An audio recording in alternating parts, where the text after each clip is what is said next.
Hi friends, എല്ലാവർക്കും മീത്തൂസ് വേൾഡിൻ്റെ പുതിയൊരു വീഡിയോയിലേക്ക് സ്വാഗതം. ഇന്നത്തെ ഒരു കുക്കിംഗ് വീഡിയോ അല്ലെങ്കിൽ ട്രാവലിംഗ് ബ്ലോഗോ അങ്ങനെയൊന്നുമല്ല കേട്ടോ. എല്ലാവർക്കും ഉപകാരപ്രദമായിട്ടുള്ളൊരു വീഡിയോ ആയിരിക്കും, അതെനിക്ക് ഉറപ്പാണ്. ഞാൻ ഇന്ന് പോകുന്നത് നമ്മുടെ നാട്ടിലെ കൃഷിഭവനിലേക്കാണ്. കൃഷിഭവനിലേക്ക് ഞാൻ എന്തിനാണ് പോകുന്നതെന്ന് വെച്ചാൽ, ഞാൻ കുറച്ച് മാസങ്ങൾക്ക് മുൻപ് മൺചട്ടി കൃഷിക്കായിട്ട് ഒരു അപേക്ഷ കൊടുത്തിരുന്നു.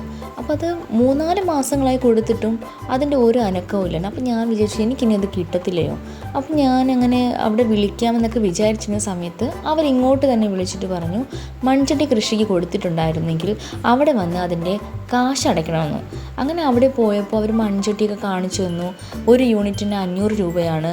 500 രൂപയ്ക്ക് 10 മൺചട്ടിയും പിന്നെ അതിന് തക്ക മണ്ണും വളവും കിട്ടുമെന്ന് പറഞ്ഞു. 2 യൂണിറ്റ് ആകുമ്പം 1000 രൂപയും 20 മൺചട്ടിയും 4 ചാക്ക് മണ്ണും വളവും അതുപോലെ തൈകളും പച്ചക്കറി തൈകളുമാണെന്ന് പറഞ്ഞു. അപ്പോൾ എനിക്കെന്തായാലും 2 യൂണിറ്റ് വേണമെന്ന് തോന്നി. ഞാൻ 2 യൂണിറ്റിന് 1000 രൂപ അടച്ചായിരുന്നു. 1000 രൂപ അടച്ചിട്ടും ഒരു മാസം കഴിഞ്ഞിട്ടും ഒരു അറിവും ഇല്ലായിരുന്നു. ശരിക്കും ഇനി ഇത് കിട്ടില്ല എന്നൊക്കെ വിചാരിച്ചു. അവർ വിളിക്കാമെന്നൊക്കെ അവർ പറഞ്ഞുവെങ്കിലും ഇത് കിട്ടുമോ ഇല്ലയെന്ന് എനിക്കൊരു ഡൗട്ടായിപ്പോയി. പക്ഷെ അങ്ങനെ ഇരിക്കുമ്പോഴാണ് ഒരു ദിവസം അവർ വിളിച്ചിട്ട് പറയുന്നത്, മൺചട്ടിക്ക് പേര് കൊടുത്തിരുന്നല്ലോ, നിങ്ങൾ വരണം, മൺചട്ടി വന്നിട്ടുണ്ട്, വന്ന് കളക്ട് ചെയ്യണമെന്ന്. അപ്പോൾ അങ്ങനെ ആ മൺചട്ടി വാങ്ങിക്കാനായിട്ടാണ് കേട്ടോ ഞാനിന്ന് പോകുന്നത്. അന്ന് കാണിച്ചപ്പോൾ നല്ല സൈസൊക്കെ ഉള്ള നല്ല വലിയ മൺചട്ടിയായിരുന്നു കേട്ടോ അവരന്ന് കാണിച്ചത്. ഇപ്പോൾ ഇനി പോകുമ്പോൾ അത് എന്താകുമെന്നൊന്നും അറിയത്തില്ല. അങ്ങനെ അത് വാങ്ങിക്കാൻ വേണ്ടിയിട്ടാണ് പോകുന്നത്. അപ്പോൾ നമ്മുടെ കൃഷിഭവനിൽ നിന്ന് നമുക്ക് ഒരുപാട് ആനുകൂല്യങ്ങളൊക്കെ കിട്ടുന്നുണ്ട്. അപ്പോൾ എല്ലാവരും അവരവരുടെ കൃഷിഭവനിൽ പോയിട്ട് അതൊന്ന് അന്വേഷിക്കുക, നമുക്ക് എന്തൊക്കെ ആനുകൂല്യം ഏതൊക്കെ സമയത്തുണ്ടെന്ന്. ഇപ്പോൾ നമ്മൾ ഈ മൺചട്ടി കൃഷി എന്ന് പറയുന്നില്ലേ, ഇതിൽ കിട്ടുന്ന ഈ മണ്ണും വളവും ഒക്കെ ഈ ടെറസിൽ കൃഷി ചെയ്യുന്നവർക്കും അധികം മുറ്റം അല്ലെങ്കിൽ മണ്ണൊന്നും ഇല്ലാത്തവർക്കും വളരെയധികം യൂസ്ഫുൾ ആയിട്ട് ഒന്നായിരിക്കും. മണ്ണും വളവും പിന്നെന്താ അതിന് വേണ്ട പച്ചക്കറി തൈകളുമാണ് ഉൾപ്പെടെയാണ് അവർ തരുന്നത്. ഇത്രയും നല്ല ആനുകൂല്യങ്ങൾ നമ്മൾ കിട്ടുമ്പോൾ നമ്മളത് അറിയാതെ പോവുകയാണെങ്കിൽ അതൊരു നമുക്ക് നഷ്ടം തന്നെ ആയിരിക്കും അല്ലേ. അപ്പോൾ ഞാൻ എന്തായാലും അത് വെറുതെ ഒന്ന് സത്യം പറഞ്ഞാൽ കിട്ടുമോ ഇല്ലെന്ന് എനിക്ക് അറിയത്തില്ല, പക്ഷേ എന്നാലും വെറുതെ ഒന്ന് കൊടുത്താണ്. അപ്പോൾ എനിക്കിന്ന് വിളി വന്നപ്പോൾ ഞാൻ അങ്ങനെ ഒരു ഓട്ടോയും വിളിച്ച് അങ്ങോട്ട് പോവുകയാണ്. കൃഷിയുമായി ബന്ധമുള്ള എല്ലാവർക്കും ഇതുപോലുള്ള ആനുകൂല്യങ്ങളൊക്കെ അറിയാമായിരിക്കും. കാരണം അവരെപ്പോഴും കൃഷിഭവനുമായിട്ടൊരു കോണ്ടാക്റ്റിലുണ്ടായിരിക്കും. അപ്പോൾ അവിടെ വരുന്ന ആനുകൂല്യങ്ങളൊക്കെ ഇവർക്ക് കറക്റ്റ് അറിയാൻ പറ്റും. പക്ഷേ ഇതൊന്നും അറിയാത്ത കുറച്ച് പേർക്കുണ്ട്. അവർക്ക് വേണ്ടിയിട്ടാണ് കേട്ടോ ഞാൻ ഈ വീഡിയോ ഷെയർ ചെയ്യുന്നത്. അപ്പോൾ നമ്മൾ വല്ലപ്പോഴെങ്കിലും നമ്മൾ കൃഷിഭവനുമായിട്ട് നമ്മളൊന്ന് പോവുകയും അവിടുത്തെ ആനുകൂല്യങ്ങളെക്കുറിച്ചൊന്ന് ചോദിച്ച് മനസ്സിലാക്കുകയും ചെയ്യണം. ചിലപ്പോൾ നമുക്ക് കിട്ടേണ്ട ആനുകൂല്യങ്ങൾ നമ്മൾ അറിയാതെ പോകും.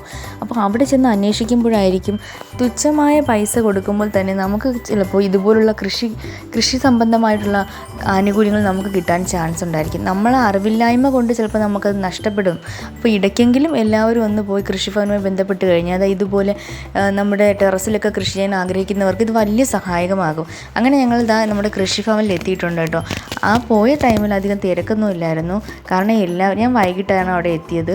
രാവിലെ തന്നെ എല്ലാവരും വന്ന് അവരുടെ അവിടെ മൺചട്ടികളൊക്കെ വാങ്ങിച്ചിട്ട് പോയിട്ടുണ്ടായിരുന്നു. ഏകദേശം തീരാറായിരുന്നു കേട്ടോ. ഇതാണ് നമുക്ക് തരുന്ന മണ്ണ്. ഇതിൽ 4 ചാക്ക് മണ്ണും അതിനൊത്ത വളവുമാണ് എനിക്ക് കിട്ടിയത്. ഞാൻ 2 യൂണിറ്റ് പറഞ്ഞതുകൊണ്ട് ഇതിൽ നിന്നാണ് നമുക്ക് പച്ചക്കറിയും തരുന്നത്, പച്ചക്കറി തൈകൾ തരുന്നത്. ഈ പച്ചക്കറി തൈകളിൽ വഴുതന, കത്തിരിക്ക, തക്കാളി, മുളക് അങ്ങനെ 4 ഐറ്റമാണ് കേട്ടോ ഉണ്ടായിരുന്നത്. പിന്നെ ഒരുപാട് തിരക്കൊന്നും ഇല്ലാത്തതുകൊണ്ട് തന്നെ നമുക്ക് സാവധാന സാധനങ്ങളെല്ലാം എടുത്ത് വയ്ക്കാൻ പറ്റി. ഒരു ഓട്ടോ നിറയെ സാധനങ്ങളുണ്ടെന്ന് പറഞ്ഞാൽ അത് കണ്ടാലേ മനസ്സിലാവത്തുള്ളൂ, അത്രയ്ക്കും വേണ്ടി സാധനങ്ങളുണ്ടായിരുന്നു. അന്ന് കാശ് അടച്ച സമയത്ത് കാണിച്ചിരുന്ന അതേ മൺചട്ടി തന്നെയാണ് കേട്ടോ അവർ നമുക്ക് തന്നിരിക്കുന്നത്. ആ ഒരു ഓട്ടോ നിറയെ സാധനങ്ങളായിട്ട് ഞാൻ എൻ്റെ വീട്ടിലേക്ക് പോവുകയാണ്. അങ്ങനെ ഇതെല്ലാം വീട്ടിലെത്തിച്ചു. അത്യാവശ്യം നല്ല വലിപ്പമുള്ള മൺചട്ടിയാണ് ഇത്. അവർ പറഞ്ഞത് അരയോളം മണ്ണും വളവും നിറച്ചിട്ട് ഈ മൺചട്ടിയുടെ അരഭാഗത്തോളം മണ്ണ് നിറച്ചിട്ടാണ് ഇത് നടാനുള്ളതെന്നാണ് പറഞ്ഞേക്കുന്നത്, തൈകൾ നടാനുള്ളതെന്നാണ് പറഞ്ഞേക്കുന്നത്. ഞാൻ അങ്ങനെ എല്ലാം സെറ്റ് ആക്കിയിട്ടുണ്ട് കേട്ടോ. അവർ പറഞ്ഞതുപോലെ തന്നെ ഞാൻ അരഭാഗം വരെ മണ്ണ് നിറച്ചിട്ടുള്ളൂ. ഇതെല്ലാം നട്ട് വെച്ചിട്ടുണ്ട്. ഒരുപാട് വെയിലടിക്കാത്ത ഒരു ഇളം വെയിലടിക്കുന്ന ഭാഗത്തായിട്ടാണ് ഞാനിത് വെച്ചേക്കുന്നത്. വളരെ ചെറിയ തൈകളായതുകൊണ്ട് തന്നെ സൂര്യപ്രകാശം ഒരുപാട് ഏൽറ്റിയാൽ ചിലപ്പോൾ അത് നശിച്ചു പോകാൻ സാധ്യതയുണ്ട്. അതുകൊണ്ടാണ് ഇളം വെയിൽ മാത്രം അടിക്കുന്ന ഭാഗത്തേക്ക് വെക്കണമെന്ന് പറയുന്നത്. എല്ലാവർക്കും ഇന്നത്തെ ഈ ഒരു വീഡിയോ ഇഷ്ടമായെന്ന് കരുതുന്നു. കുറച്ച് പേർക്കെങ്കിലും യൂസ്ഫുൾ ആയിട്ടുള്ളൊരു വീഡിയോ ആണെന്ന് കരുതുന്നു. Thanks for watching.